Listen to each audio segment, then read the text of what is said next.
Hey everyone, welcome to another Power Monkey podcast. On today's episode, Chad and I interview Jason Leydon. Jay is the owner of CrossFit Milford out in Connecticut. It's one of the top CrossFit facilities in the entire country, having been around for 11 plus years. Jay is also one of the top coaches for CrossFit Games athletes, masters, individuals, as well as team. We go into a little bit about what it's like to own a gym in COVID time right now, what he's doing to keep his community nice and strong and to keep his members engaged. We go into a little bit of the coaching side, getting prepared for what might be coming next now that the CrossFit Games have changed a little bit for 2020. And a little bit additionally of Jay having come from an athletic background playing basketball. And I hope you guys get a lot out of this one. It was a lot of fun talking to Jay. He's such a big part of our Power Monkey community, and hope you guys enjoy it.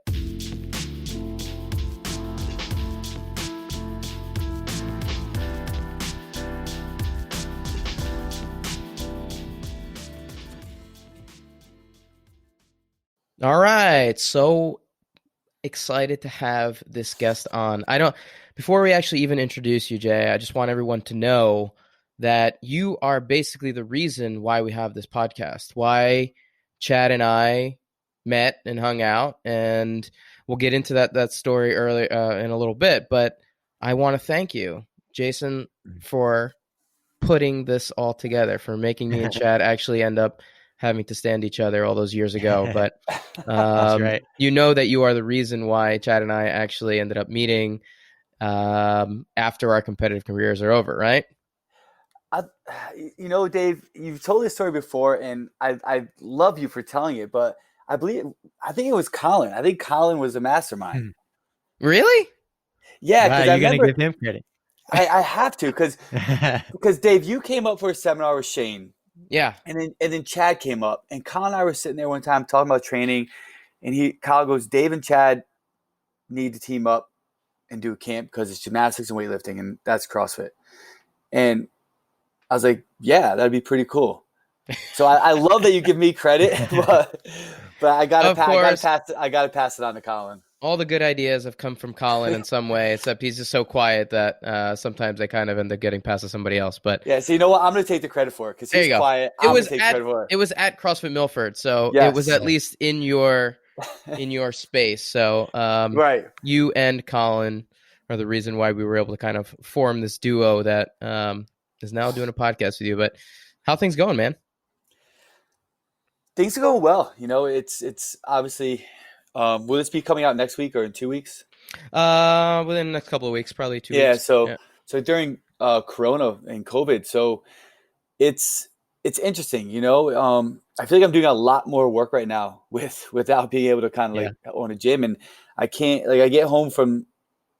I'm still going into the gym because just like Power Monkey and you guys are doing, we're trying to do for CrossFit Milford a ton of virtual things and videos and Zooms and workouts and challenges, and it's like every day I'm just like in front of the camera and then handling emails and checking in on people and trying to not go for just that score of like a B, but really an A+ from a gym ownership to keep people as well as they can paying if they can. And you know, it's like 3:30 hits and I'm getting a call from my kids like, Daddy, when are you coming home?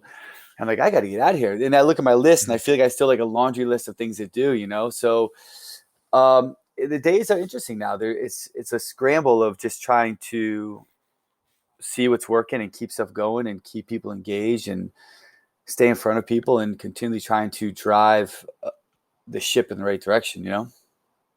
Yeah, and I mean, for those who don't know Jay and his background, you know, Jay, you have one of the premier CrossFit gyms in the entire country. You've had the gym for over a decade now. It's coming on to its 11th plus year. Is that right? Yeah, 11 plus. Yeah, so CrossFit Milford is one of the, you know, premier CrossFit gyms in the entire country, finishing, you know, on the team side of things, second back in 2015, and having such great finishes with masters athletes and a ton of other athletes over the years. And you have such a great community out there. I'm curious, kind of, you mentioned a little bit, but can you go into a little bit more kind of what you've been doing to keep that community strong? Is it regular online classes? Is it, you know, doing check-ins with each person individually? How are you keeping the members engaged and feeling like they're still part of the community that's so built around in-person kind of connection? How are you doing that? Yeah, that's a great question. So a while before COVID hit, I went down this path of trying to really establish CrossFit Milford as a business. And when I started doing that, I had to first evaluate who my ideal client was with inside that. So if I were to close my eyes and I would have 500 people, who would I want these people to look like? Who would be the avatar, from their involvement in our functions to what they pay, to paying for products, to t-shirts, and their enthusiasm with inside the facility. So I did this long drawn out plan of establishing the ideal male and female client. And then from there, I took that avatar and I found 4 people of each and I interviewed them. And I said, okay, well, what do you deem as valuable within inside these walls? You know, when you think of CrossFit Milford, what is valuable to you? Because what I've realized a lot over the time is that for business owners, and especially for myself, for gym owners, I place value on what I think is valuable. You know, so for me, it's programming, right? It's movement equality. It's people doing things correctly. It's all those things. But for lots of people inside of our gym, you know, they could care less about that. You know, they want to come in, they want to have a summer barbecue. They want to have a party. They want to see like a new wood wall to get put up. They want to have a cool t-shirt design. They want to have a bowling night, right? All those things. I'm like, I could care less about that, you know? So what I had to realize was the value that they found. And I did that, and we labeled that the perceived value builders. And within inside our perceived value builders, I pretty much came up with 3 things, right? One of them was what I'm going to call seminars. So the people that value the quality programming, the people that value, you know, a seminar on how to get their first pull up, people value, you know, going through snatch technique. The second perceived value within inside of our facility was the facility itself. They want to see clean walls. They don't want to see dust. They want to see nice floors. They don't want to see chalk on the floor. They want to see nice, clean bathrooms. And the third perceived value within inside our facility was the community, right? And this was the barbecues, the parties, the bowling alleys, the bowling nights, things of that nature. So what I essentially went on to do was I looked to establish every single month, I want to touch on one of those perceived values. And I wanted to make it the biggest party in the world. So if we were doing a seminar on like how to row, you know, this is going to be the biggest event, and this is going to be the only event we did that month. And then next month might be a value, and we're going to do a bowling night or like a wiffle ball tournament, right? And again, that's going to be the biggest event for that month. And then next month might be, hey, check it out. We just put up this new sign in the bathroom, or whatever it might be, something for facility maintenance. And we're going to make that huge and promote it and talk about it. That way, out of all the avatars that I interviewed, everybody had their own value and their own connection to the facility, what they deemed the most important. And I could make everyone feel as best I could like we truly cared about what they valued. So when COVID hit, like lots of other gym owners, I was in a panic of, what are we going to do? Like, how are we going to maintain? What's going to happen with membership? Are people going to stop? Are people going to continue? And what I found out over the last couple of weeks, that the more I dive into what people value, as long as they can continue to pay, they're going to pay and maintain. So for instance, we looked at the programming and workout side of things. And then we established all the different things that we could do to provide value for those people within inside this time of virtual training, from providing them online programming, providing them a specialized programming, providing them a running program because it's summer, doing different things of like core workouts, bodybuilding workouts, kettlebell flow workouts, endurance tracks, all these different things that I could put together that for me isn't too bad. I could do relatively quickly, and I could provide that value to all those people that deem that. And then I thought about, okay, well, what about the community component? Because that right there is like the biggest thing, because many people, and I Dave, I think we're going to touch on this later, but you know, all these people are buying these home gyms, but what people still want to feel connected to an experience. They still want to feel connected to a movement, to an environment, to a social gathering, and they need that, and they drive that, you know? So I tried to establish, well, how can I do that? How can I drive that connection? So I wrote, you know, thank you cards to every single person that was actively paying in the gym. I'm offering free 30-minute training sessions with people that are able to maintain memberships through this time. You know, every single week, my staff and I will sending out a personal email to every single person that stays inside the gym just to check up on them, help them hold accountable. We're doing social events once a week. We're doing, you know, 30-day challenges for people to focus on eating healthier and, you know, drinking more water, things like that. But just anything that can get people into a group, have them keep score, have them be accountable for themselves inside a group of other people. And then within inside the facility itself, I'm still trying to maintain upkeep, you know, so we put up this wood pallet wall and we change the whiteboard and little things I could do that aren't going to cost money just some like kind of some sweat hours. But people look at it like, wow, they're still keeping up with their facility and trying to make changes and trying to improve it. So the biggest shift I tried to do is I already had the values created inside of the walls for CrossFit Milford. So I just had to find other ways to provide that to the members to keep them engaged as long as I can, and it's a struggle because as this goes on and people lose their jobs or people get furloughed. I mean, $200 a month membership is expensive, and people are going to suspend it and hold it. But if I can offset that as long as I can by continually trying to provide those values to my members, at least I have a track that I can continually focus on versus trying just to, throw things up and see what happens. Yeah. Really quickly, Chad, I just want to mention one more thing on top of that. Just so I completely can see, you mentioned that, you're feeling like the hours are longer these days, right? That you have even more that you're doing than when you were just running the gym, because you're trying to do all these additional things that you weren't doing before and still running classes and trying to do live stuff. And it's a testament to you as a coach and you trying to make sure your community feels loved and still, they have a strong presence in terms of that family that you've built within the community. But I'm curious if when things go back to normal, hopefully it's going to happen relatively soon. Things are starting to open. I don't know what things look like in Connecticut in terms of when gyms can open again, but are you anticipating continuing to do any of these digital features or anything like that you're doing now? Or are you going to go, I was doing that solely for the purposes of quarantine or shelter in place, and I'm going completely back to the model that was working for me before in terms of in-person only? It's a great question. When I know that answer, I'll let you know. Okay. I've been thinking about that a lot, and I think I will be maintaining the Zoom classes because I know that there's not a cure yet. And if we are able to reopen, it's going to reopen at let's just say 50% capacity. So if I'm having 20, 30 people in a class and now I'm down to 10 to 12, there aren't enough hours in the day to put that in throughout the entire day, So I'm still going to offer Zoom classes. And plus, on top of that, there's still going to be people who aren't comfortable to come back, and I completely get that. I completely understand. My kids have asthma, I'm going to be pretty uncomfortable in there, just because I don't want to, if I'm the person that exposes my children to something, I'd go crazy. So, yes, I am going to maintain some of those things. And because people are loving it. We're doing these core workouts and these bodybuilding workouts, and people love that. And they love seeing that and they love having that availability. And it's something that I talk about a lot with inside a gym ownership is the gym has to be more than just a 60-minute CrossFit class, because some people love that and some people don't love that, but they still want to be part of the community. They still want to be able to go there and thrive, but not feel like they have to do the quote unquote CrossFit workout or the water of the day. And being able to provide an outlet where people can come in and, hey, ride the bike for a half hour, then do some bodybuilding.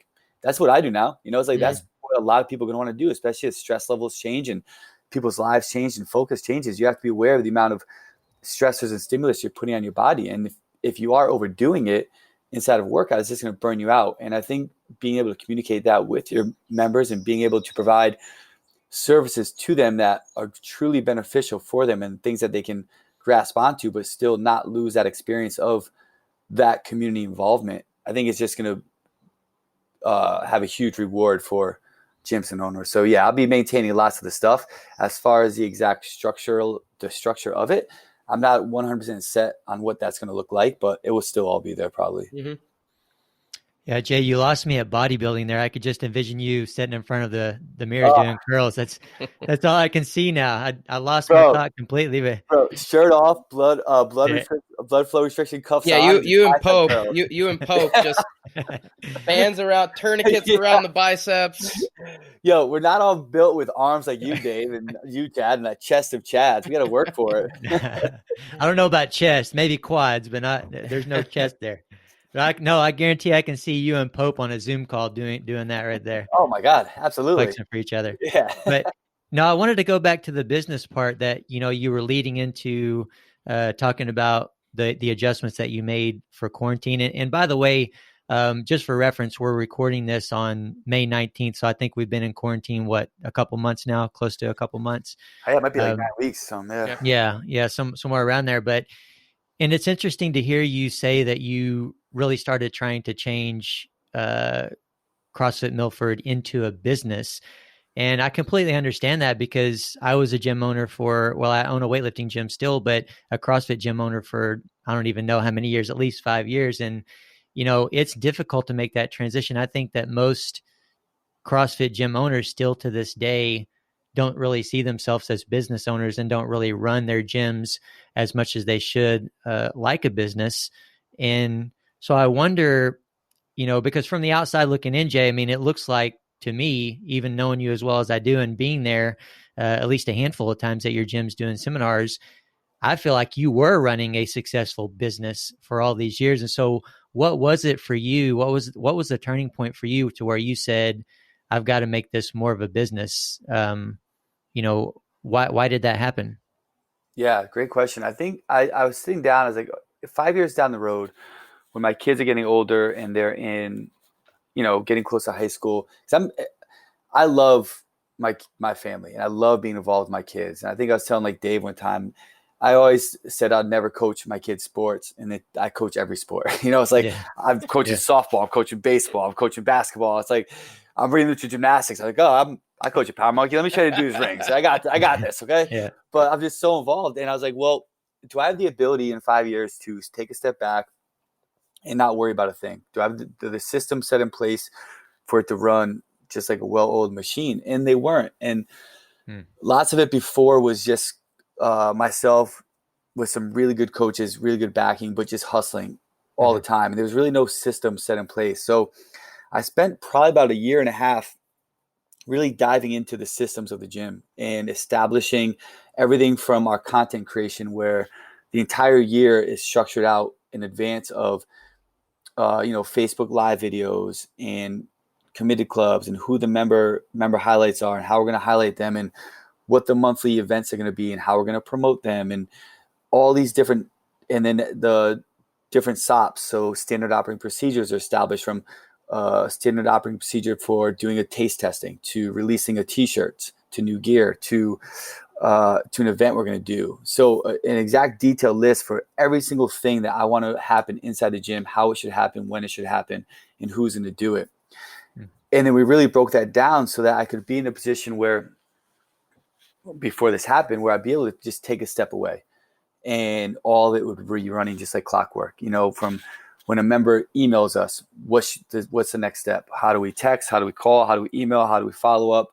When a member signs up, what's the 9-point checklist I want to have occur when they do sign up for the gym? And then what's the 30, 60, 90 plan for them? So after they do sign up, there's a checklist of everything that needs to occur to make sure they feel welcome, from like welcome them to our members only group, to a CrossFit Milford t-shirt, to a nutritional starter pack, to a free nutritional consult, and like these 7 different points. And then after that, well, how do I make sure that they maintain the feel of the community and stay dialed in, from like a 30, 60, 90-day plan, and really like putting that in place. So a lot of it, Chad, was taking things I did and just getting down on paper and establishing the exact way I wanted to happen without me having to micromanage it all, kind of put the right people in place to do it, to give myself more freedom to do other things.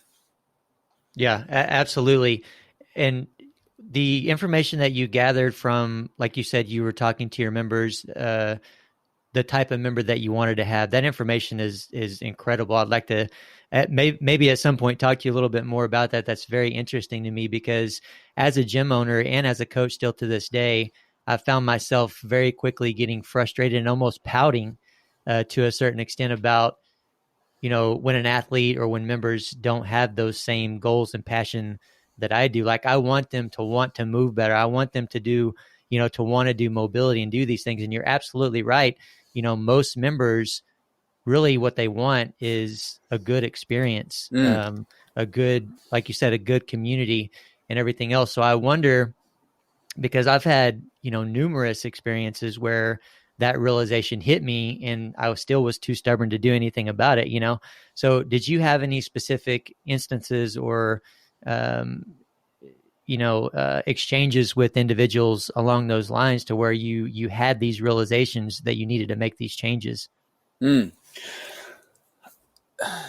Nothing really occurred for myself, I'm always striving on how to be better. How can I do what I'm doing better? Whether it's just from doing the same thing or how I reflect a lot. And growing up playing basketball and being heavily involved in sports, I had to do lots of like self-reflection, as I'm sure you guys are aware of. And I had to do lots of visualization.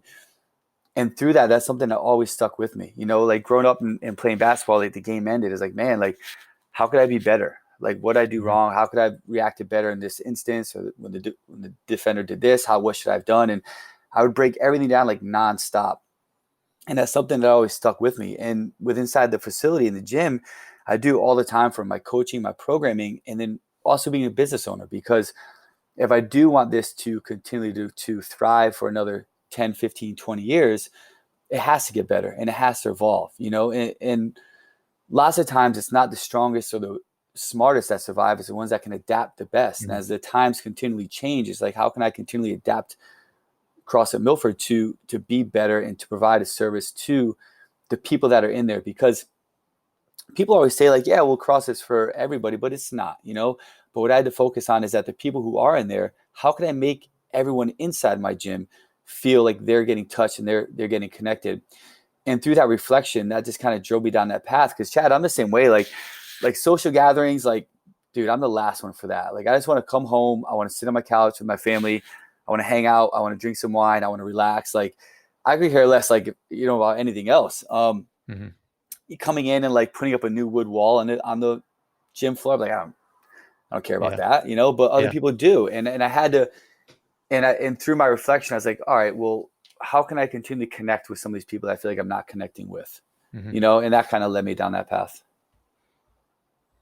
Yeah, it seems like a little bit of that is also like percentages, right? And I think that's where you say you have 100 people and 70 of them want to have a bowling night, 5 care about that wall, and then the rest care about the programming. That allows you to kind of dictate your time accordingly too, right? And maybe it might not be where you want to spend the time, but if you are trying to build that community, that's where you have to.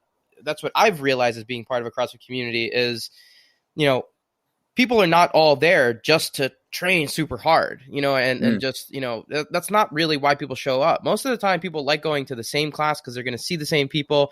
It becomes their friendship. They can talk and it's a therapy session and they know the coach. And there's so many different reasons why people are kind of in that group. And for you to be able to kind of segment it out and to take the time to be able to say, okay, this is why this percentage of the population is here. I need to devote that amount of time to it. I think that creates clarity, right? It creates clarity as an owner to be able to say, where do I need to invest my time? And I think that's so important. I think you have a tendency, and I know I do, to try to focus on the things that you're good at, right? And I know that I'm really good at working on getting somebody's handstand better, and I love doing that. But maybe I'll neglect some other areas of making sure that person wants to come in the gym and giving them that little bit to want to work on their handstands by focusing on the areas that get them into the gym in the first place. So I find that to be fascinating, and I think that's such a helpful thing for coaches and owners to be able to say, okay, why are my members coming here?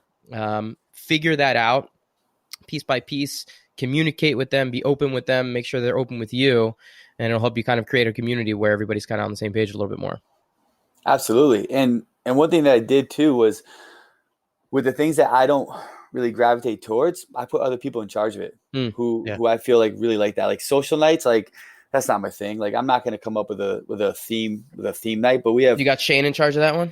Yeah, right. But exactly. Right. Wig So night. We have these 2 coaches who like love that stuff. Like I'm like, all right, guys, do some socials. And they have like 5 different theme nights already planned out for like the next 5 weeks. I'm like, all right, you guys run the show. Like I'll just hang out and pop on from time to time, Right.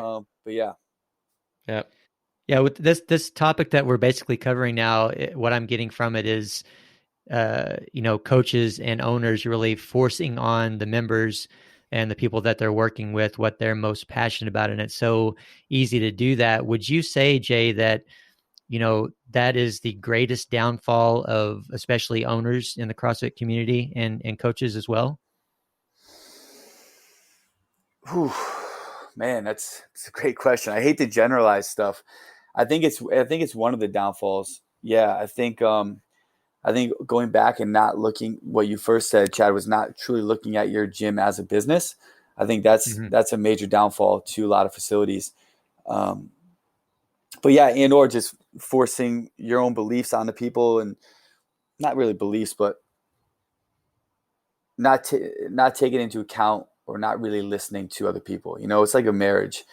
That's kind of how I look at everything, and the ability to communicate. Because, you know, my wife might say, I need you to put the dishes in the dishwasher a certain way, right? And I might look at that and be like, are you fucking kidding me? Like, why do I have to put the dishes in the dishwasher like this certain way? But to her, like, that means a lot. And by me not doing that, then I'm almost like neglecting her emotions and her thoughts and the way she feels about something. And I look at that in regards to really everything, you know, language and the ability to communicate properly to the person that you're trying to communicate to. It's so much from being a coach to being a business owner, to being a leader, to having employees, like anything in the world. The greatest, in my opinion, the greatest leaders in the world are the ones that can truly communicate to those that they're trying to communicate to and be able to drive buy-in from them, you know? And that takes a lot. And it takes a lot of being able to put your ego to the side. It takes a lot of sometimes just kind of listening more and really hearing what people are saying and being able to pay close attention to their emotions and who they are, and then making the right decision from there. And I really kind of take that with me in everything I do and all the people that I surround myself with, because I think that just helps me elevate who I am even more. Yeah, and I think too, when you don't run your gym as a business and you don't really see it as a business, you know, I know one of the things for me and Jody that we still struggle with is honestly undercharging people significantly and doing, you know, way too many things for free and just letting things slide and, you know, letting people get by with not paying for months at a time. Have you found through the years, and I think you were saying it's been over 11 years now, that you've changed in that regard? Were you doing more free stuff and undercharging people in the beginning, and has that changed through the years? Oh my God, Chad. So over this past year, I went through this whole money mapping plan for the gym, and my unlimited membership. So I'd have an unlimited membership and I'd have a 3-day week membership. My unlimited membership now is like $185. And when I did my money map, I saw that my average and the majority of the people are unlimited at my facility.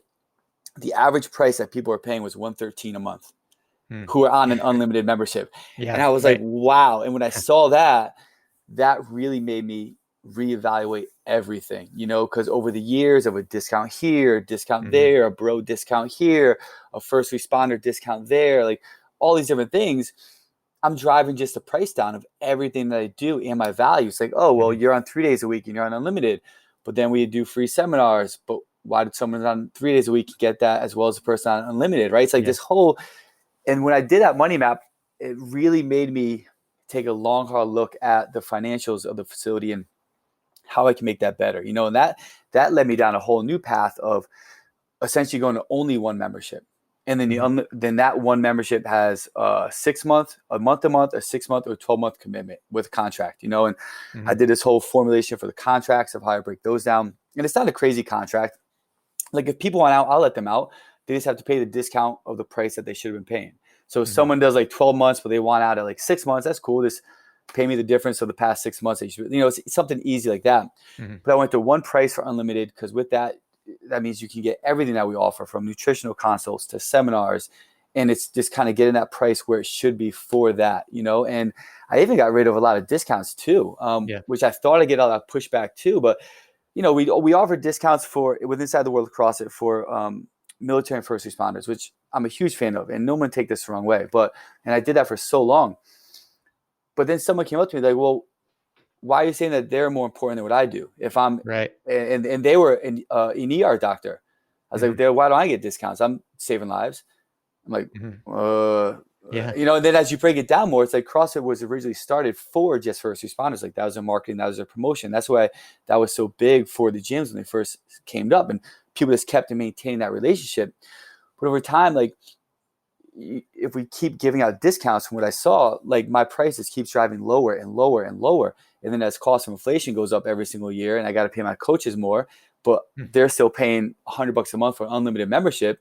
It's like I'm the one who ends up losing, you know, 10, 15 years down the road. It's like I'm gonna have nothing, you know? So that brought me down that path. But yeah, it's like really looking in at the financials, being set on your prices. It's kind of like where I went down. down that. Yeah, sticking to your guns, man. It's so hard. It's so hard to do that because there's a tendency to think that you're going to lose people for doing the right thing, for charging what you feel you deserve and everything else. So, and it is interesting to think about the first responders in that way as well. And, when you think about it, again, taking nothing away from them, those are the choices that they made in their life. They chose to do those jobs and they're paid for those jobs. So, on one hand, I'm all for helping them out and giving discounts, but at the same time, the way that you put it, it does indicate that they're more important than someone else, and really they're not, and they wouldn't say that they were. Right. Yeah. Like, and that was hard for me too, because the amount of respect and love and appreciation I have for them is immense.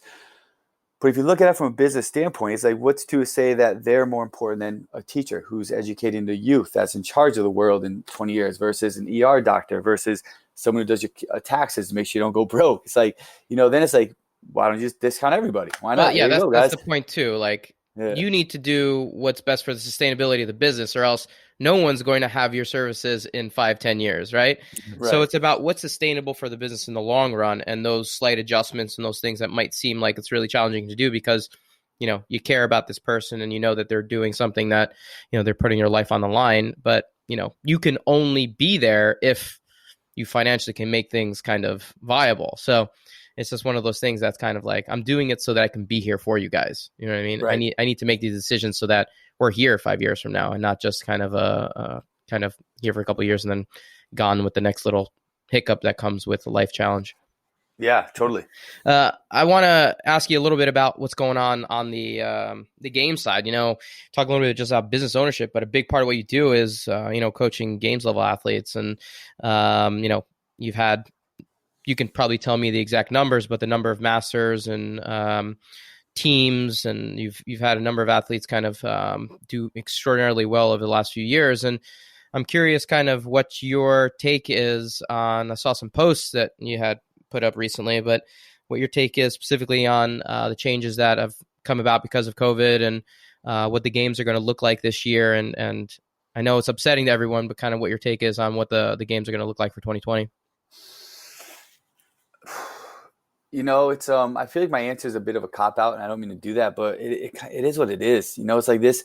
I'm surprised even having the games. Like, I honestly thought it would just be a flat out cancel. Like, because you got basketball, the NBA, and I know baseball, the Olympics. I mean, everything. But it's like, CrossFit's gonna do the games. I was like, Power Monkey Camp. The most important things are just.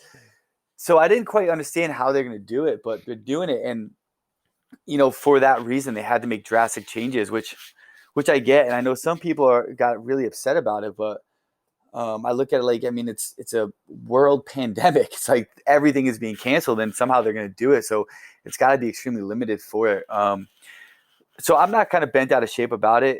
I think the biggest thing people can do is just continually roll with the punches and try to find out where they can improve because of this. Like, if you made the games and all of a sudden you can't go, all right, well, that gives you more time to get better and make it again next year. And kind of, and I know it's harder it's easier to say that than to do in the sport of CrossFit because everything's like the unknown unknowable, right? So like, all right, I just got to keep training for these set workouts to this same event, and I got to upscale to this. It was like, who knows what's going to happen with the workouts and the way they structure things. But I think the games themselves, I think they're going to be gnarly. Like, they're going to be at the ranch. There's going to be limited people, like 30 guys and 30 girls. That's it. Like, I feel like Dave's just going to have a field day with this. I think it's going to be some really, really cool stuff that's going to happen. But I think it's going to stink too, because probably media coverage is going to be pretty poor because I'm sure they can't have, 50 media people running all over the place on top of the 60 athletes and the medical staff and all the other things needed. So I don't know what that's going to look like, but I bet you it's going to be a really awesome event. Like, I probably won't be able to be there. But we have some athletes that are going to go there, and I know they're super excited for it.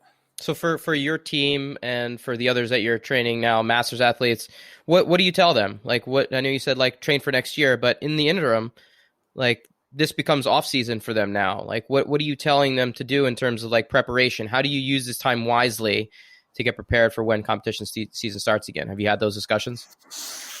Yeah, that's a great question. So it was interesting because with the masters, lots of the masters, they I thought like they were done, and now they're trying to do all these other masters kind of like end of the year finishers right now. There's one in Indiana and there's another one. So our masters, we went into a basic rebuilding phase, and now I feel like we have to ramp back up. And then for the team itself, Rich is doing the team event. So they're going to be there doing that event. And Brooke is going to be going individual. So she'll be at Aromas. And Connor, I'm waiting to see what happens with Connor if people can't make the flights. But just to kind of get back to your question, for me, I take this time for the athletes. I look at, okay, if we were kind of really ramping up for the games, then something from their systems, whether it's a metabolic or a mechanical aspect, so their central nervous system or their bodies, there's going to be offset and overlays of fatigues and or beatdowns or kind of like just injuries. So lots of my stuff now is going to be give them a time to revamp, refocus, and rebuild the structure and stabilization. And lots of that is evolved around pretty much like general physical preparedness. So GPP work at this point, we're going to look to bring down the amount of stressors that we're going to put within inside the central nervous system, as well as stressors within inside their joints and the mechanical systems as well. So their bodies. I'm going to utilize this time to kind of see where the major imbalances align. Because as you guys know, like anytime you're peaking for the elite level of any sport, there's going to be an imbalance, because you have to focus solely on ideally what those events is going to occur and what's going to happen to the body. And I had to get them ready for that, which is a very high volume, high intense program, right? Everything from lifting lots of heavy weights to lift the snatches and the clean jerks and doing lots of reps and the anticipation of what might occur from a gymnastics and the capacity standpoint. Like, I don't know, 200 ring muscle ups in a marathon row. Who knows like what they would do, right? But they could in this sport. Mm-hmm. So as you prep for them to get to that level, then all of a sudden it's like, all right, well, they're not going to make it. It's done or it's over. We have to systematically like bring that body down and try to get it back to some level of homeostasis without revamping them too much. I think that's where lots of people have issues or problems after they do any sort of culminating event, whether it is a sanctional or a qualifier or the games, is that they kind of ramp right back up because they're jacked up, right? It's like, oh, well, I see so-and-so and he was only like 15 spots behind me and he's still going. But it's like they put themselves in a hole too much and it's too much stress and they don't allow their bodies to get back to homeostasis. So lots of my stuff for these guys now is just that. How can I bring them back down, get them even fresher in order to get them even better 3, 4, 5 months down the road, and ideally that baseline level of where they were last year to now is higher. It's a lot higher, right? Their ability to run, row, bike, ski are going to be a lot higher from a capacity standpoint. Their ability to clear lactate is going to be a lot higher. Their ability to sustain volume and intensity with a barbell with gymnastics movements is going to be a lot higher.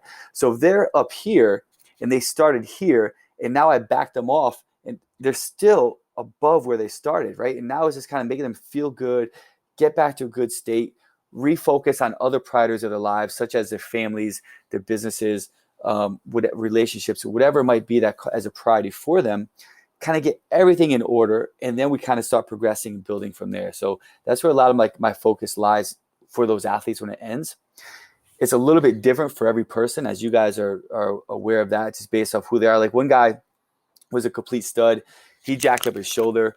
He could barely do a bar muscle up, somehow still qualify. Like that's how much grit he had. He just fought through that last Masters qualifier. So for him, it's like, all right, I'm just bringing everything way down. He's also a business owner. He's going through the COVID thing. He's a father. He has 4 kids. He also coaches basketball. So I'm like, all right, you just got to chill. So his sessions went from double sessions of almost 2 hours each down to one session, 45 minutes, maybe 4 days a week, right? And then 2 days of going for long walks. And it's like, all right, hang out, get your business in order, be with your family, regroup, resettle up, and then we'll keep ramping back up. And his baseline is still so high from where it was before, So the more coaches can evaluate the individual differences of their athletes, manage fatigue within inside the athletes, that's going to put them in a position to do the most good for them. Yeah, that's what I love about your programming so much and your approach, Jay, and the way that it really should be is that you take all these factors into consideration. I mean, you just off the top of your head mentioned, family and business owner, job, all these things, and people don't think about that stuff. And, to kind of go along with that, I can't tell you how many times, Jay, I've had an athlete that's doing my programming that they come off of a competition. As you mentioned, they're excited from the competition. They're still on a high. And so the day after, maybe 2 days after, they're like, hey, can we just go right back into a new cycle? I feel great. I'm like, I want to be positive, and I don't want to be like too negative with them and bring them down. But at the same time, I'm like, you're going to feel like trash, at least in a couple of days, because, Yeah. your central nervous system, you just expended a whole lot of adrenaline that you don't realize that you did being in that competition scenario. So, because I'm like, okay, at the end of this cycle, we're going to take a recovery week. We're going to do at least one, if not two, really light intro refresher weeks. And then I'm going to ease you into this cycle over the course of the next 3 or 4 weeks after that, and they're like, no, I feel good. Can we go ahead and go into the next cycle? So Jay, in that regard, how do you get your athletes to understand that not only is that type of thing necessary to really get the most out of yourself, but also within a cycle, when you're going hard and heavy, how important doing light days are and even light weeks are? Yeah, that's a great question. And for me, I feel a lot of that comes down to really understanding the archetype of your athlete and understanding like who that person is, and going back to like the language and the communication aspect of it. And because the more I can communicate the whys of what I'm having them do in a way that they're going to understand it and hear it, just the more they're going to buy into it, and that's, to me, that's a really tough thing. And there's like one story when I was playing basketball and I was shooting free throws at the hoop at my college, and Dean Smith was there because we were at Springfield College. And if you guys don't know, Dean Smith was a basketball coach in North Carolina. He coached Michael Jordan, James Worthy, and he's one of the greatest basketball coaches of all time. And I'm shooting free throws, and he walks up to me as I'm shooting a free throw, and of course now I start missing like every shot, right? Because like fucking Dean Smith's right next to me. I can't even believe this. And he looks at me, and then he looks at my shot, and he looks at me, and I turn around, and he goes, "Hey, how you doing? I'm Dean Smith. Nice to meet you." I'm like flabbergasted, I'm like, "Yeah, okay, I know. Hey, nice to meet you. I'm Jason Leydon." And he goes, and all he said to me, he looks at me, he goes, "Just think less." That's it. It's super simple. He knew I was already crazy nervous. I was a little freshman, and he said, "Just think less." Yeah. And he smiled at me and just kind of took a couple steps back so I wouldn't kind of be in his vision. And I made the free throw. And like that resonated with me so much. Not right then, but then as I went through like my studies in college and I went through and I started doing more stuff on language, I look back on that, I'm like, wow, like that's like a master of language. He read me, he read my body language. He knew the situation outside of beyond of just himself of being, oh, I'm Dean Smith. And he sought to say the easiest, simplest thing to me that I could understand in the time of where I was, I'm like, that's just a master coach right there. You don't need to let people know how smart you are. Like you got to say what you have to say in a way that they can truly hear it and understand it, and then have the buy-in with it, and going back to your question in the program, that's what I try to do so much, is try to get them to buy in by understanding why I'm trying to do it. And it doesn't always work. I mean, I've had plenty of athletes like just not listen to me, and all of a sudden they start jumping around and doing other things or jumping in these programs, and then it's like a week later, like, "Oh, dude, I'm absolutely crushed. I'm not sleeping. I can't eat." I'm like, "Yeah, no shit, dude. Like, do you get it now?"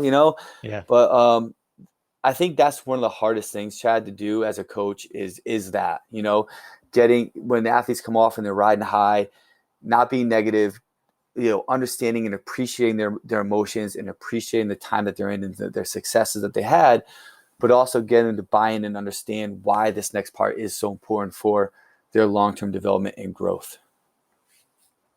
Yeah. It's one of the biggest struggles as a coach, for sure. Talking about that coach, that's an incredible experience that you can always take with you and use moving forward. Have you seen the new documentary? The Last Dance? Yes. Oh my God, have I seen it? Dude, it's going to be the rest of the conversation is going to be about this now, all right? So be aware. That's all we're going to talk about now. Well, I'm intrigued because I still can't make myself watch it. I'm scared to watch it. Oh my God! I'm telling you, dude. I'll tell you what emotional. happened, okay? I'll tell you what happened, dude. That is like, I get so amped up. Like I was watching episode 10 last night. It's like no one can talk. I need complete silence, and then it ends, and I'm like, "Get your basketballs. We're going to play basketball right now."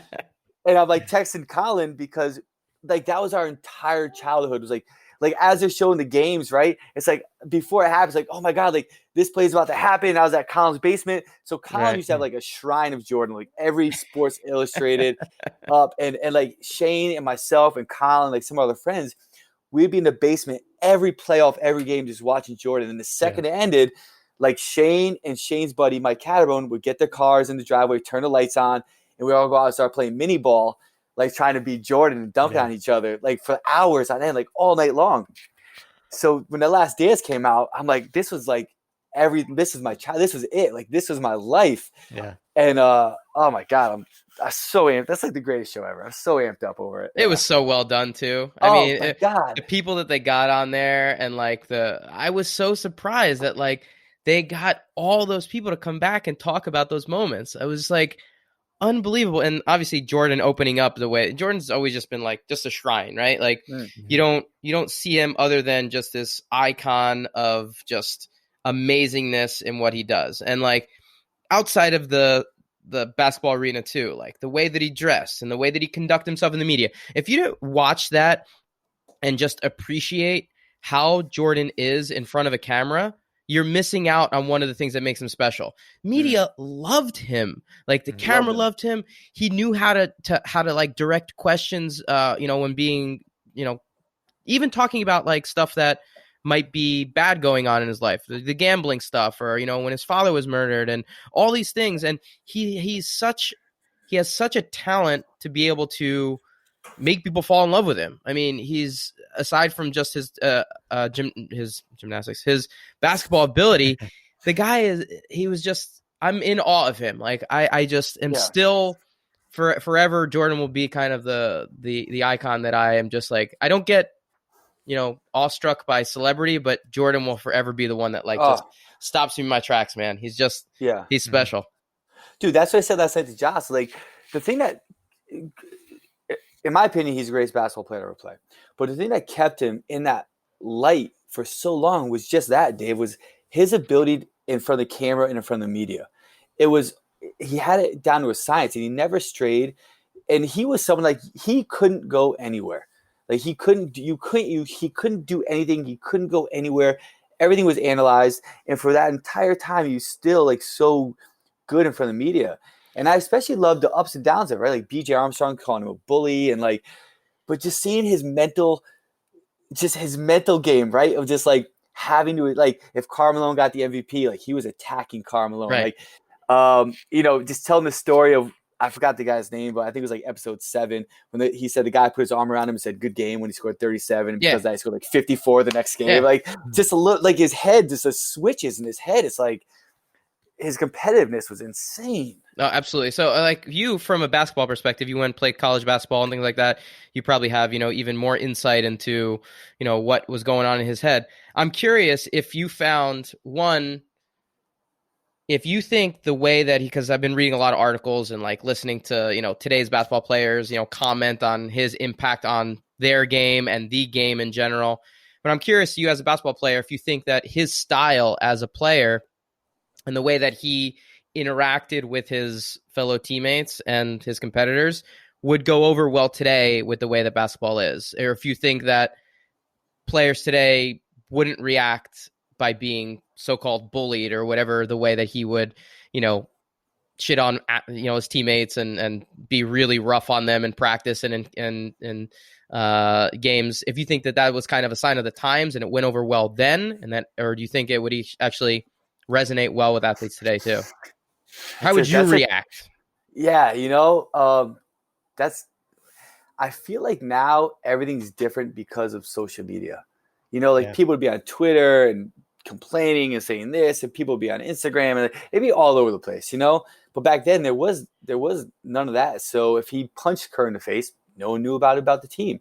But I feel like because of that, the team was able to be the team, because they would have a problem and they'd have to deal with it as a team. And I think what would happen in this day and age is that I think he would get people who would deal with it. I think the people who didn't, they would leave and they would move on, and he would just find ways to crush and destroy them when he played them. But I think like he would get his team that would stay with him. They understood how he is and what he'd do, but they would understand like what he was trying to do, which is get them to be tougher. So when they were in dogfights, they would prevail, which Right. they always did, because of that, because they knew how to be a team, and they could spread it out through the bad times and the good times. And they knew that no matter what, they had him who was going to die before he let anybody beat them or lose,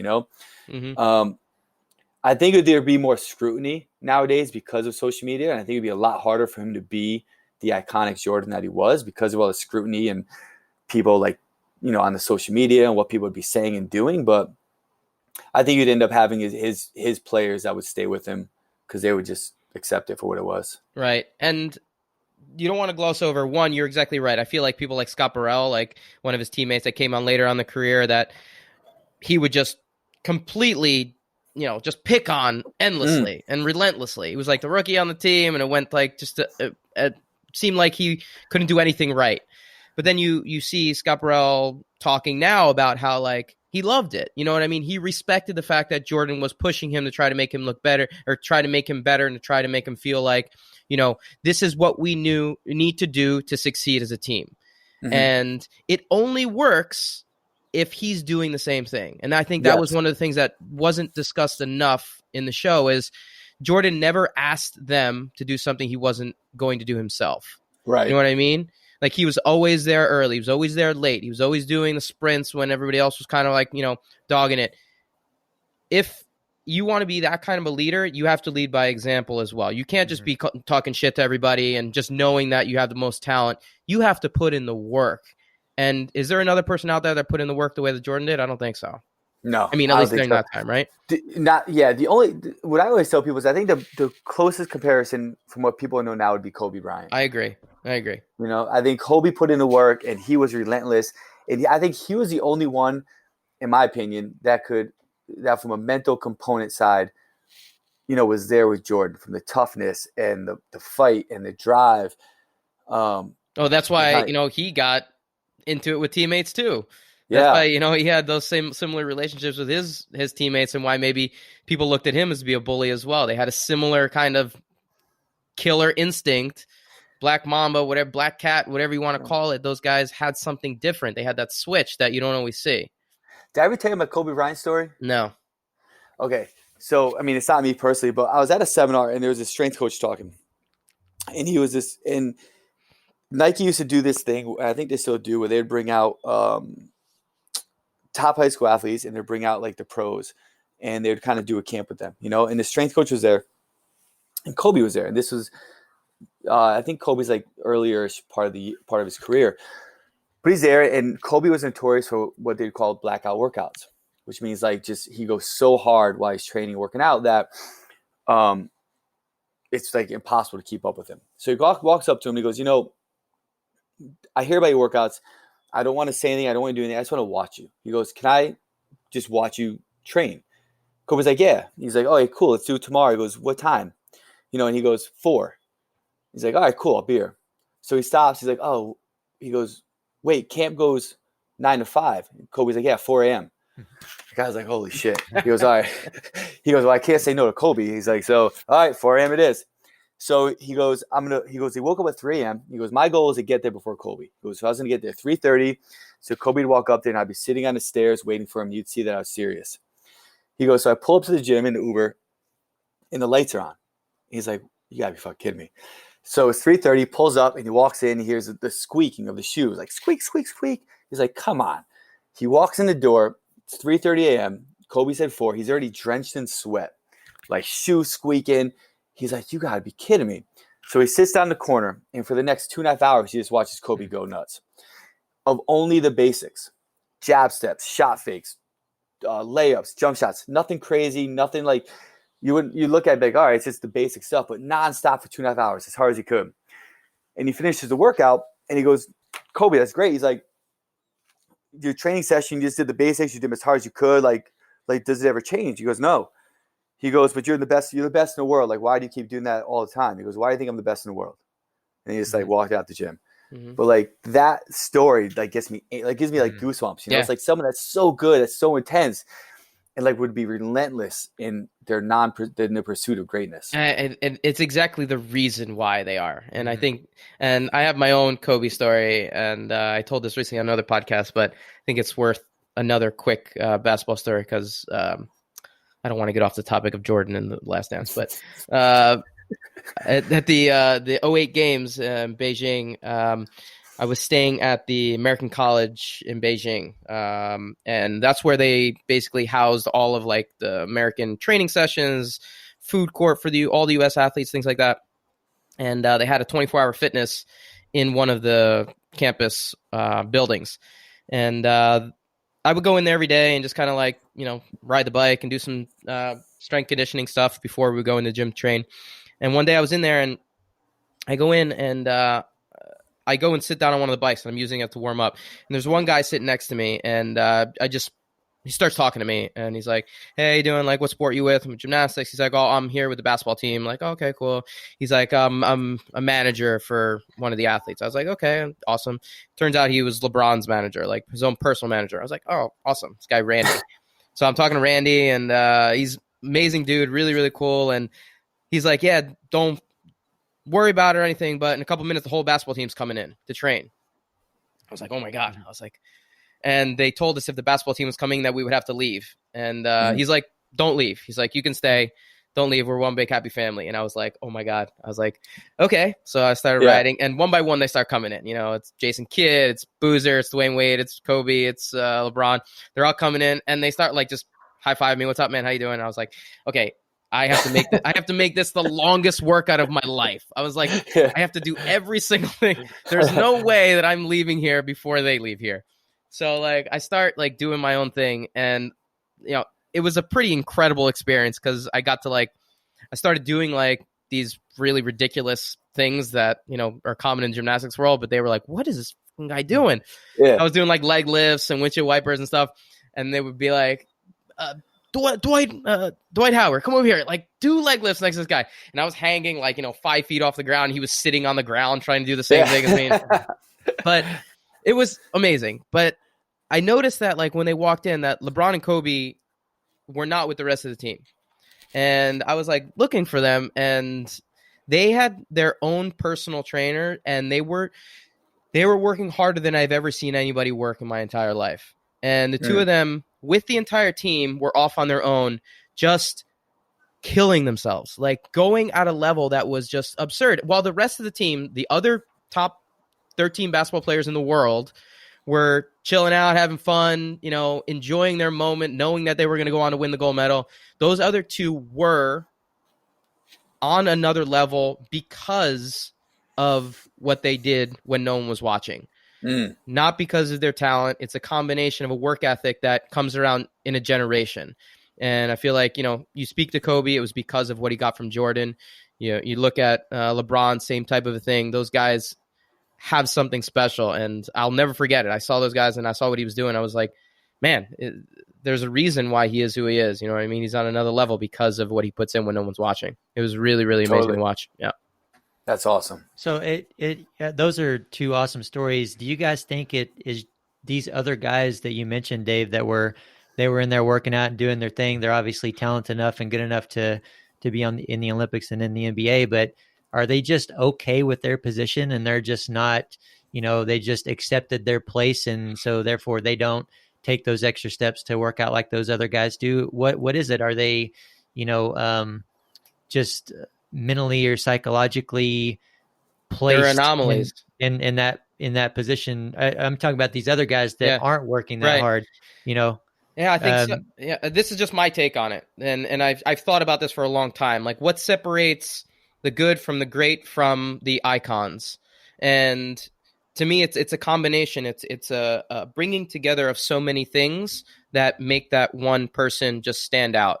Every person on that Olympic team is probably the best basketball player in their high school, their college team, and probably on their own individual team. But the next generation comes and they'll probably be less remembered. Mm-hmm. The name Kobe, the name LeBron, the name Jordan will never be forgotten, no matter what generation. And it's because of a combination of that relentless work ethic with talent and timing. And I think the timing is sometimes a missing piece. And when I say timing, I mean the timing of having the right coach, the right motivating factors, the right surrounding cast. And I think all of those things need to be worked on together to create the icon, the Jordan. You need Phil Jackson to create Jordan. You need Pippen to create Jordan. You need Shaq to create Kobe. So it's a bringing together of different factors that all just strike at the right time. And it's not one or the other. I don't think you have all of those things kind of lit at the same moment with the other guys. So for me, it's just like all things hit correct. You get a Phelps, you get a Muhammad Ali, you get a Simone Biles, you get these people that kind of transcend their sport. It's definitely definitely refreshing to hear, when we talk about guys at that level and these icons that they actually put in the work. It wasn't just because it is easy from the outside looking in, if you don't know that, just to assume that they're there and they're just talented. And it has nothing to do with the work that they put in. You don't see that, like you said, what they're doing when no one else is watching. But, these types of stories, kind of going back to you here, Jay, that story that you told, that's awesome and inspiring. These types of documentaries or even, movies that you find very inspirational. What do you personally do with those? Are they just kind of, entertainment in the moment, or are you ever able to grab a hold of something and really take it into your life and apply it? It's a great question. I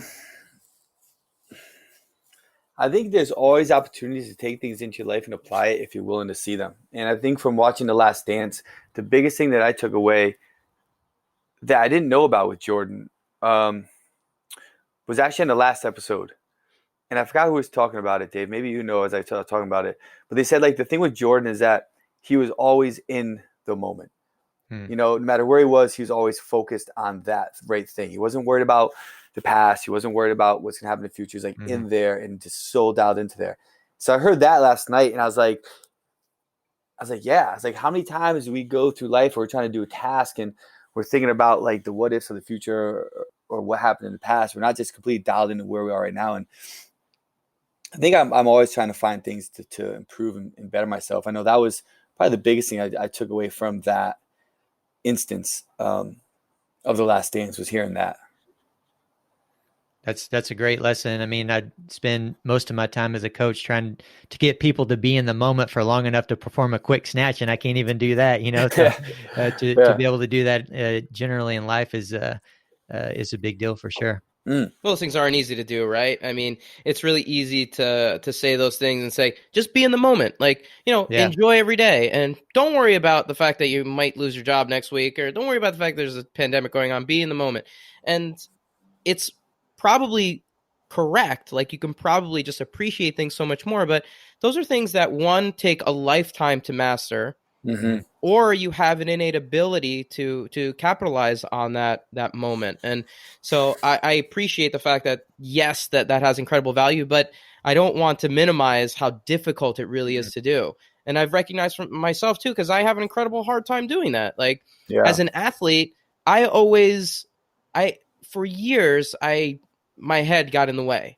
I would always think about, I didn't want to let people down, I don't want to let people down. I want this hard work to lead to success so that the people that helped me get here could share in the success and know that the time and the effort and the things that they put into me getting to this level didn't go to waste. And I always said, I don't want to let people down, I hope that they know how hard I'm trying to succeed.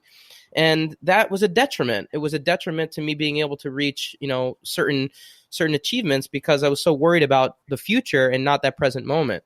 So, I mean, I don't know. Are there anything that you guys have done as athletes, visualization, Jay, you mentioned one, but anything that you guys have done to help with becoming better at being in that moment and trying to kind of absorb? Yeah. For me, something I started doing a lot recently was visualization from a journaling standpoint as well as a mental standpoint. And it's something I always did with basketball.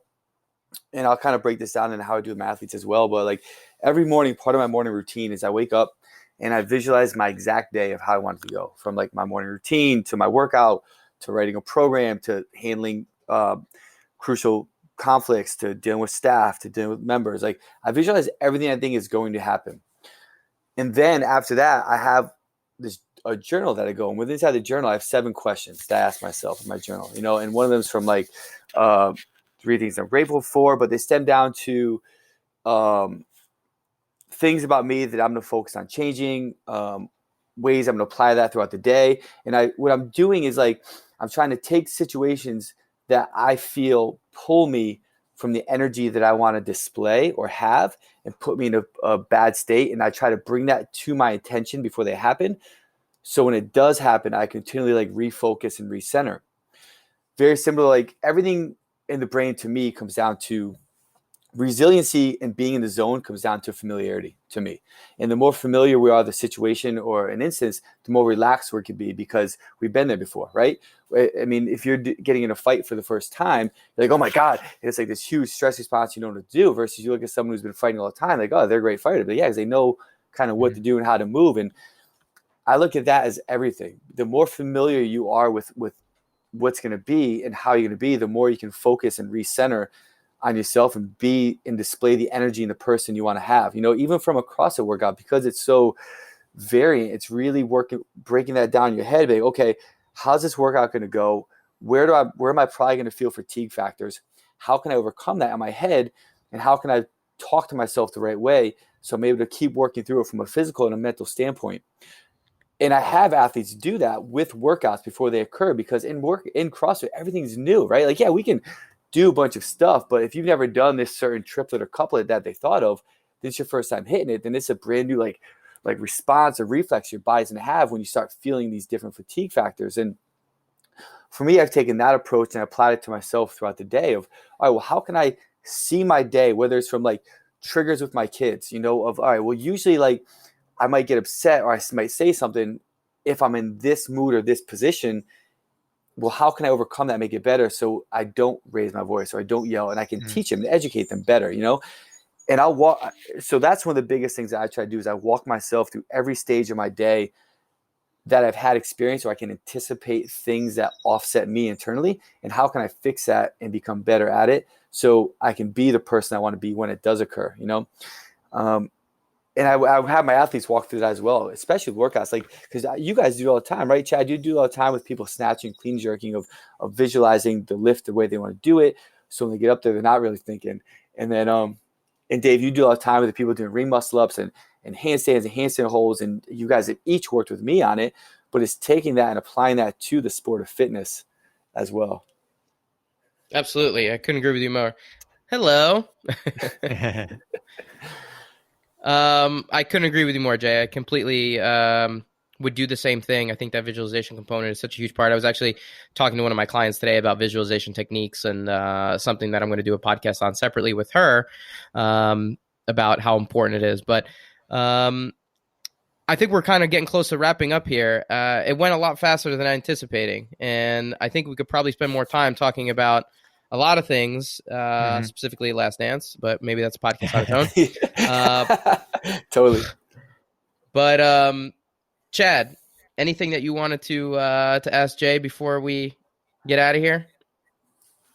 No, I think we're pretty good. I think you probably got the last question in line. The only thing is that he can't answer with basketball. All right, fair. That's a good thing that's not an option. All right, Jay. So really quickly before we get you out of here, very simple. What sport or discipline do you prefer, weightlifting or gymnastics? We're keeping a running tally going right now.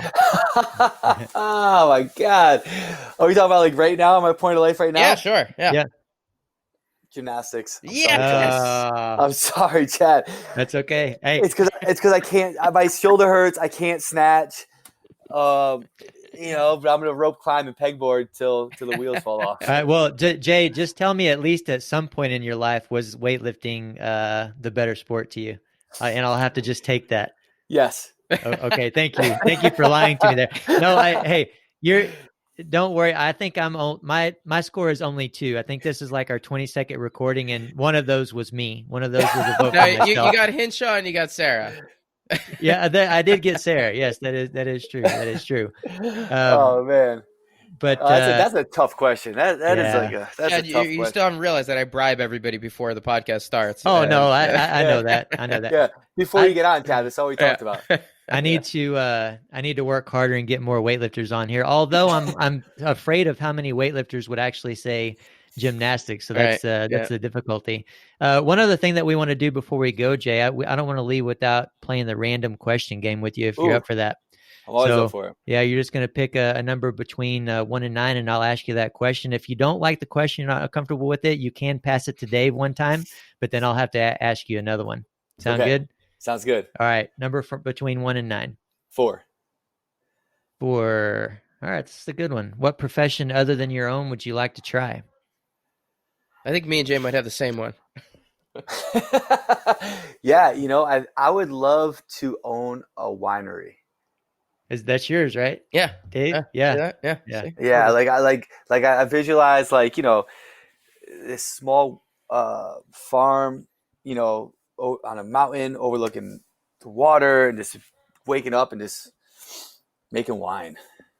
That sounds awesome. Maybe a partnership in the future between you and Dave. That'd be fantastic. Absolutely. I'm already looking for land here in Oregon or in Italy. So if you guys want in, Is it possible to have a brewery alongside a winery? Is that absolutely? That'd be a home run. That'd be a home run. Yeah, dude, I wouldn't get anything done other than just a buzz 24 hours a day. That's good life. You'd be brewing beer, bro. You're brewing beer. That's it. Yeah, that's it. Hey, I can do that. I can seclude myself and do nothing but just be there with the beer. I'll be fine with that. Jay, man, it's been an awesome conversation with you. Like Dave said, there's much, much more we can talk about. We'll definitely have to have you back on. Do you have any parting words for the Power Monkey listeners out there? What do you got coming up? Not too much. I mean, I guess my stuff's at Instagram, jasonleydon.com. We have CrossFit Milford, and we have Conquer Athlete, which is just my online programming. And hopefully I'll see all the listeners at the next Power Monkey camp. For sure. Hey, you do also have the podcast. How's that going? It's going great. Yeah, podcast is really good. Conquer Athlete podcast. So it's going well. Yeah, you guys, listeners out there, if you don't subscribe to that podcast and listen, please do so. It's a good one for sure. Especially the one that I was on, right? Jay, that was probably the best one, I would say. What do we call you? The barbell maestro?